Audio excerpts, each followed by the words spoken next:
You are listening to Parking Lot Perspectives with Darren and Evan.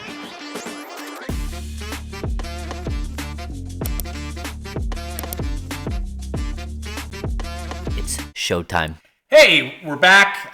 Parking Lot Perspectives. Episode 8 for the Traitors. But it's really Couchside Perspectives. It is. This is a good segment here. This is a good segment. But hey, before we jump right in, we want to remind everyone, don't forget to click, like, subscribe, follow us. Really appreciate all the support. We appreciate the feedback. Yeah. We'll talk about at the end of the episode about some of the movies we're about to go see and do. But right now we're focused on the Traitors. So again, don't forget to click, like, subscribe, follow, tell all your friends about us. Please do. Get them on.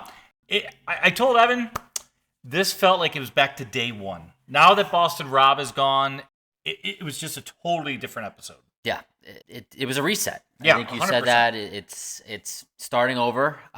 There's a lot of faces and voices that I'm hearing for the first time.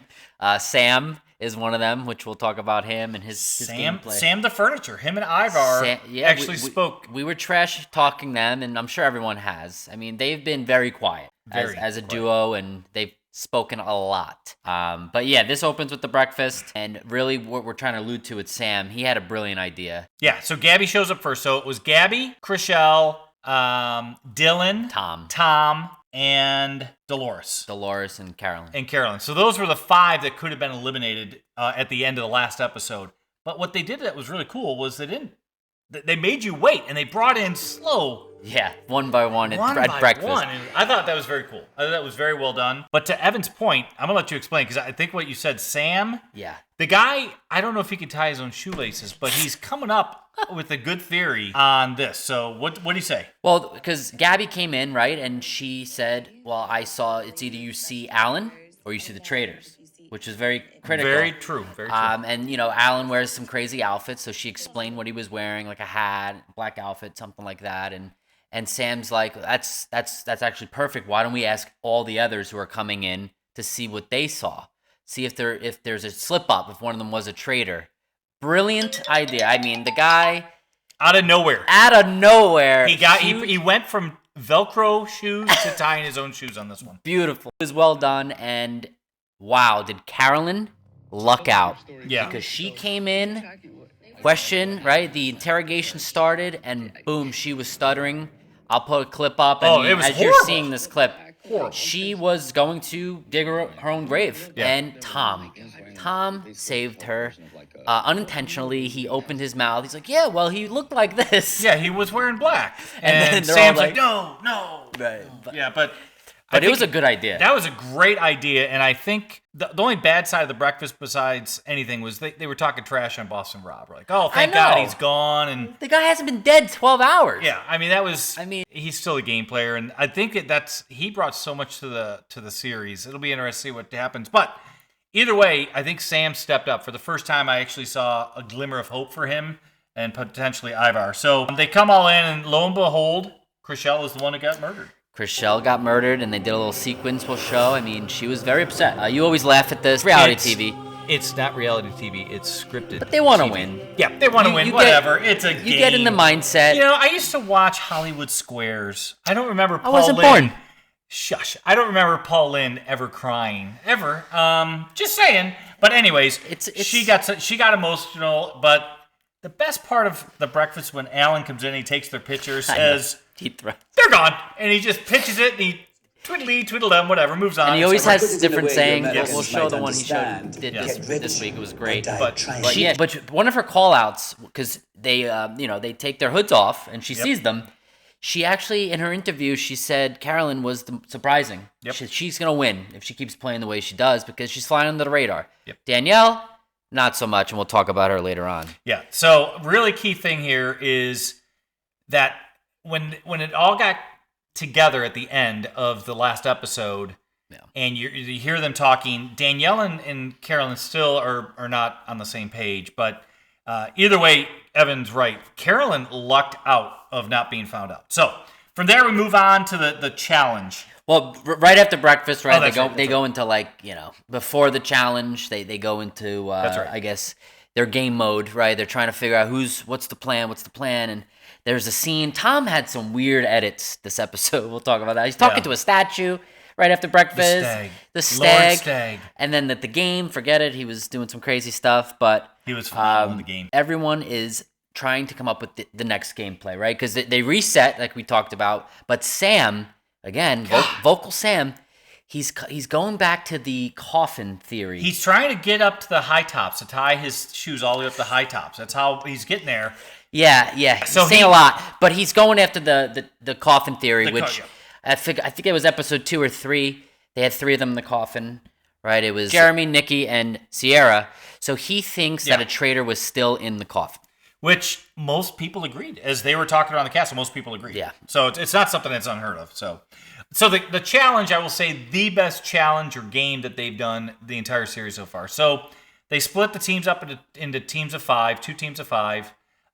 One team had to go to the dollhouse that's in the middle of the woods. Alan chose it. You didn't see last season, but I think it was the same dollhouse that they used. Oh, really? Yeah, with a different game. They kind of used the same sets and stuff like that. So interesting. So the 5 that were going to the house. Yeah, the 5 that went to the dollhouse. That's right. It was Tom, Ivar, Danielle, Brittany, and Sierra. Yes. And so the rest are back at the castle. Yeah, that's. But what was interesting is, and I think it's the hardest game, because again, Evan's wife Jana watches this with us, and we looked at each other like, what in God's name? So they had to go with this little house with all these dolls.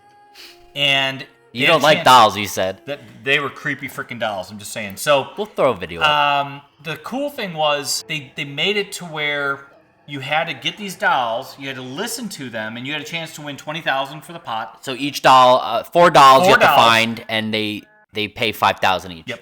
But the twist is, they sang a nursery rhyme in gibberish. In like reverse. In reverse, yeah. So then those people, and really Tom did you can tell we're not fans of Tom, but Tom did a wonderful job. He should have been saved forever on this thing. How did he sound? Do you remember his? Yeah. So Tom did a great job.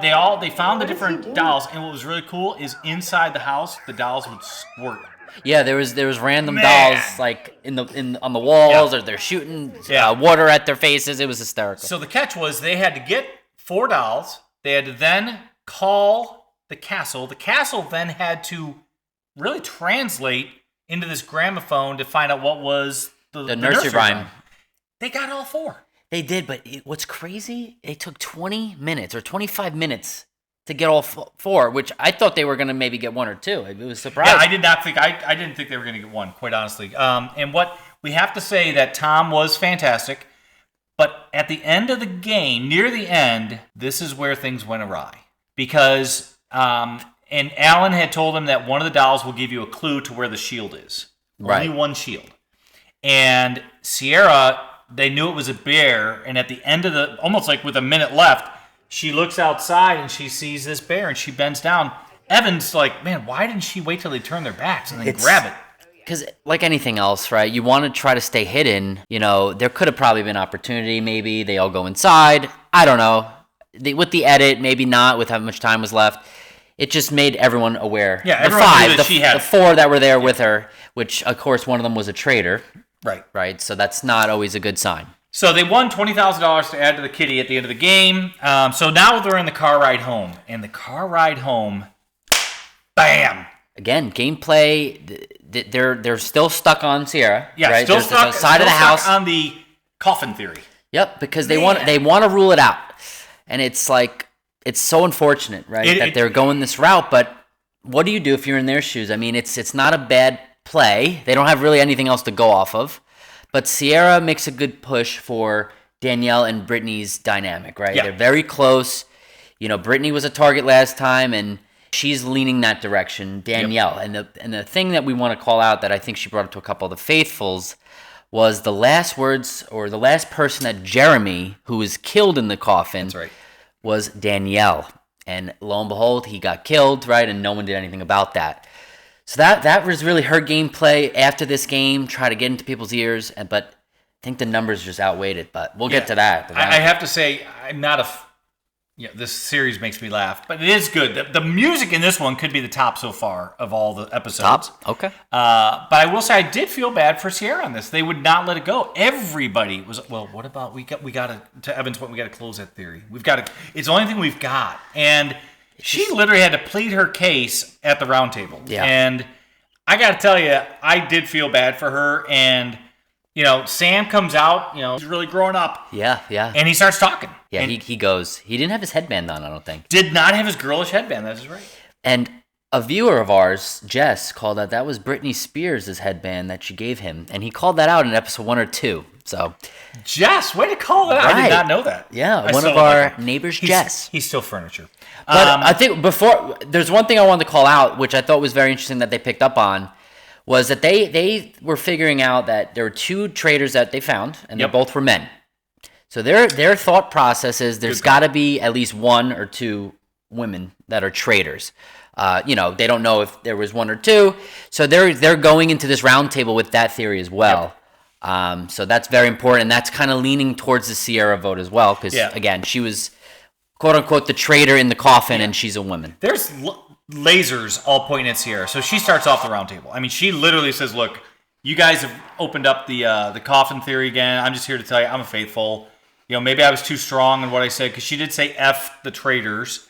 Tom makes a play on like, hey, maybe that was too aggressive. It seemed pre-scripted. And all I heard was Sierra, a little bit of Brittany, a little bit of Danielle. It was all Sierra. But again, because we're sitting on the couch, it's easy for us. Danielle just looks so guilty. When she calls her out, right, in that clip, you see her talking, and she's still like shaking. And I don't know. I would pick her out in a heartbeat, but maybe it's just so easy. They are going to say Sierra got whacked. I mean, she got voted off. She got whacked. And her speech was brief, but she said, she was actually held her temper, which I was stunned. A couple F-bombs. Did she in the I don't know if she did in the final. We'll play it back. I think she had a couple. I think she did. I don't think she did. But she did say, I'm a faithful, and walked away. And everyone's like, oh, in her final speech, maybe no F-bombs. Yeah, during the final speech. Round table. Yeah, round table, she dropped many F-bombs. Yeah. Final speech, no. I think it's important after that vote. Right after Sierra does her speech and leaves, Sam looks out and he goes, I think we messed that one up. And Dylan said it's the first time I felt bad because I went with the popular vote. Yeah, like... Well, no kidding. So, not good. They pushed for that theory, and guess what? And she said it herself, they're going to look dumb, and they all did. They did. So, after the round table, they're all talking. Well, it's interesting because Sam, Dylan, and Ivar go into the hidden room off the bar, and they start talking. Everyone forgets about this room. Yeah. And Ivar's like, I've never been in here. This is fantastic. He's such a loser. And but what's interesting is Carolyn and Danielle sit on the couch outside. Thinking they're alone. And then, lo and behold, they start laughing. And Dylan, like a dinosaur in Jurassic Park, lifts his head up. Goes good. up That's the door. A good one. Thank you. And he walks out and he's like, hey, what's up? And Danielle actually was smart. She's like, what are you doing in there? Who's in there? Right, that's sketchy. And she kept pushing that. Yeah, that's sus. Yeah. That's what she said. That's not a Darren word. And that's where you were alluding to before, that he has his own interview, and he's talking about how Danielle he's been close with, but she's got the shakes, and something seems off. Yep. So it ends basically there, and then it comes back, and the final thing is in the turret. And you didn't have to go to the bathroom this time. I did not have to go to the bathroom. So the turret is Carolyn and Danielle, but... Again, last episode, at the end of last episode, you might remember if you heard it. Don't forget to subscribe, like, follow, click. Good one. Thank you. Nice job. You might have heard Jana, Evan's wife, talk about recruitment, and then Evan explained it. Well, Alan actually says it before they go in the turret this time. There's going to be a twist. Could be a twist. So they go into the turret, and you know what oil and water do, Ev? Do you know what happens when you don't blend well? They don't blend well. No, they don't. Danielle and Carolyn start talking, and then should we recruit someone? Because Alan comes in the turret and says, hey, I'm giving you an option 1, option 2. Carolyn's like, no. That's her voice, by the way. No. And Danielle's like, oh, I think we should. I think it'd be great. Because everyone is saying, and this is what Evan and I are like, what? Everyone's saying the 2 traitors left are 2 women. Right. So what does Danielle say, Ev? Who does she want to save? She wants to save Brittany, but her thought process is, what I'm trying to pick up here, I don't get it. They want to get a girl traitor to recruit, but they also, if they get caught, like if they're the next one up, then it's like, oh, all right, they found a traitor and then they're off the girls, but that's still putting them on the chopping block. Yeah. Go for a guy here. Yeah, 100%. Easy. We said, why wouldn't you go for Dylan? Why wouldn't you try and recruit Dylan, get him over there? Dylan, or to be honest, Sam woke up. He might be a good one too. But no, they're between Brittany and I think Carolyn.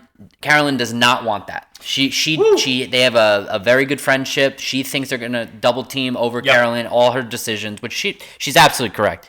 And she wants Gabby. If it's gonna be someone, it's gonna be Gabby. And if with my opinion, because again the show ends right, cliffhanger. I think it's gonna be Gabby. I think she has a very heavy edit this season. I think they're showing her a lot in the previous episodes. I think she's gonna be important. At least that's my thought. I either thought she was going to die right in that last episode, or maybe she has more of an important part, which a recruitment would be really cool with her character. So who's going off? Who do you think is going to get murdered? If they're smart, Sam. If they're not recruiting Sam, yes. And the reason I say that is at the breakfast, it was Danielle next to him, right? Because she wasn't a target. Carolyn was the one that was in the hot seat. But Danielle saw his play style. He's like very smart, right? He picked up on that clue. To ask those questions. That is a big red flag as a traitor. We do not want that in the house. You want an Ivar. You want an Ivar who does nothing, and he doesn't know how to play the game. Or does he? You kept saying that. I don't know. I'm thinking some of these people that are stupid. Everyone that's been quiet is now talking, and they're in the final 9 or 8. It's going to be 8 when we come back from this episode. It's getting down to the bot. But do you think, let me ask you this, do you think if they...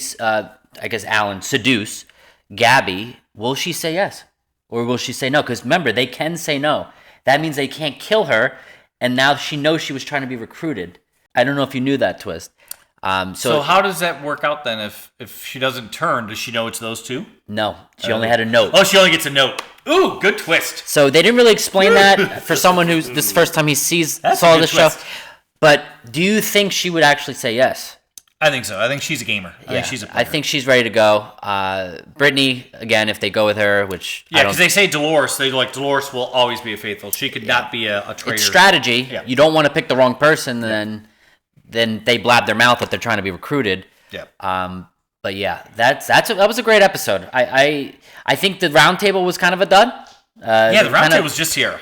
But I hope that's not a trend with Boston Rob gone. Because it was exciting when he was always there. Yeah, he made it flip and everything, but... Maybe it'll surprise us. This recruitment, big twist. Then they're not going to even know that there's 3 traitors the whole time. You're gonna love that.